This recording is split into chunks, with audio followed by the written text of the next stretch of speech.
Welcome to This Explainer. Today, we're diving into Spain, the unexpected powerhouse. Now, when you think of Spain, your mind probably jumps to a few very specific, very sunny images. But by the time we're done today, we're going to completely reframe how you see this nation. The premise here is simple, but honestly profound. Spain's true legacy is so much bigger and way stranger than its everyday holidaymaker reputation. We all picture the familiar stuff, right? Flamenco, paella, and taking a long siesta in the afternoon.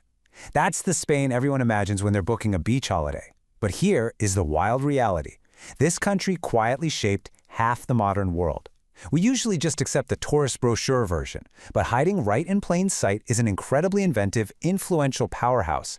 Let's unpack exactly how they did it. Section 1. Quirks of Spanish culture, just below the surface. All right, take the Tooth Fairy for example. So many of us just assume this is a universal childhood figure across the West. But in Spain, not at all.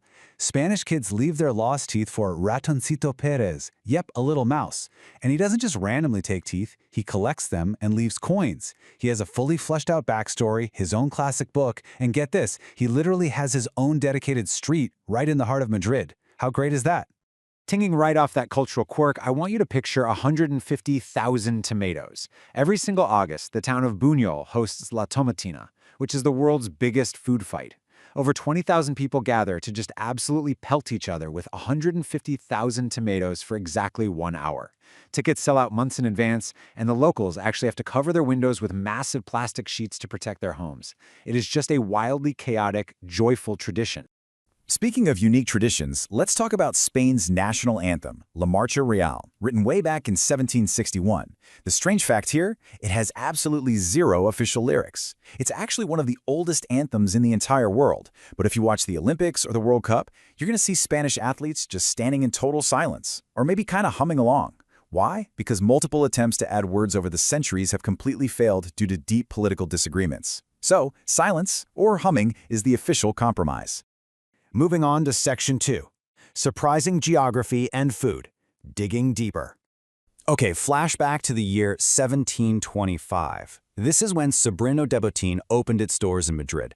Now, the Guinness World Records officially recognizes this establishment as the world's oldest continuously operating restaurant. Just think about the sheer weight of that for a second. While empires rose and fell, while the modern world was literally being invented, they just kept the ovens burning, day after day, century after century. Adding a crazy layer of prestige to that, it even appears in a Hemingway novel. Ernest Hemingway famously wrote about their roast suckling pig. But the truly mind-blowing takeaway here isn't just the literary connection. It's the fact that this isn't some dusty museum. You don't just look at it behind glass. You can literally book a table and eat there tonight. No way, right? Geographically, Spain completely shatters our assumptions too. Did you know Europe has a desert? The Tabernas Desert in Andalusia is the only true desert in mainland Europe. It is so convincingly arid, so completely dry and rugged, that Hollywood location scouts struck absolute gold here. They use it to film hundreds of westerns, earning the region the nickname Europe's Hollywood. So all this classic American Wild West landscapes, a lot of them were actually just southern Spain. And when it comes to global olive oil production, Spain absolutely dominates the game. A staggering 40% comes from Spain alone, while the rest of the entire world makes up the other 60%. Most of this production comes from the endless olive groves down in Andalusia. In fact, these groves stretch out so incredibly far that they are literally visible from space. It's a massive, massive operation. Section 3. A global linguistic legacy. The bottom of the iceberg. Back in 1605, Miguel de Cervantes published Don Quixote and literally changed literature forever. It's widely considered the world's first modern novel. To really grasp its true global impact, you have to know that it's been translated into 140 different languages. It is actually one of the most printed books in human history, second only to the Bible. Now, the crucial point here is scale. Long before the British Empire reached its peak, it was the Spanish Empire that first famously claimed the sun never set on its territories, from the Americas to Africa, from the Philippines to the Pacific. At its absolute peak, this single nation controlled nearly 20% of the world's total land mass. But even within its own borders today, the linguistic complexity is just staggering. Spanish is actually not the only official language. Catalan, Galician, and Basque all hold official status in their respective regions. And Basque, Basque is especially fascinating. It's a complete linguistic mystery. It is entirely unrelated to any other known language in the world, just existing completely on its own.